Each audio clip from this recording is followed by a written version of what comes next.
Kein Halt im Abgrund, kein falsches Glück. Nur der stählerne Wille führt zum Anfang zurück. Der Nadir vom Urwesen weicht jetzt am Dunst.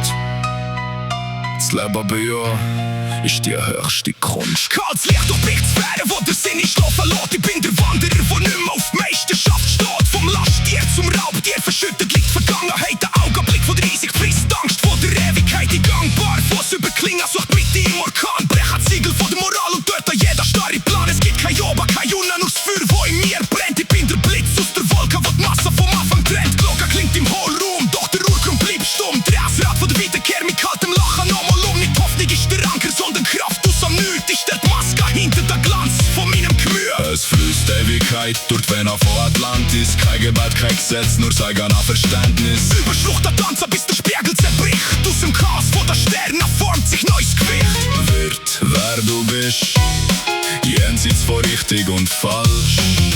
Eine Stimme aus Gold im heiseren Hals. Schau zu den grauen Herren, sie sind nur Spiegelbild von der Gier. Wer sie verliert, findet es ganz gross an in mir. Zwischen die Atman und du Satman liegt die Herrschaft von der Welt, wo der Schleier von der Illusionen lautlos in sich zusammenfällt. Ich brauche keine Götter, um den Gipfel zu krönen. Muss mich zuerst mit Einsamkeit im Inneren versöhnen. Als jeder schnurrt der Schrei von einem Stein, wo im Abgrund niemals landet. Erst wenn der Geist verstummt, bist am Ende sicher gestrandet. Ich vertrampe Dogma wie vertrocknetes Laub. Von jedem Tempel aus Vernunft bleibt zuletzt nur Staub. Mit blutigem Ruhe schreib ich meinen Namen an die Wand und heb mein Schicksal mit drauf verkohlter Hand. Kein Trost für eine Puppe, kein Gnade für den Geist, der sich nur im Kreis dreht und das Weiss verschleißt. Es fließt Ewigkeit durch die Venen von Atlantis. Kein Gebet, kein Gesetz, nur sein eigenes Verständnis. Über Schlucht der Tanzer, bis der Spiegel zerbricht. Aus dem Chaos von der Sterne formt sich neues Gewicht. Wird, wer du bist, jenseits von richtig und falsch.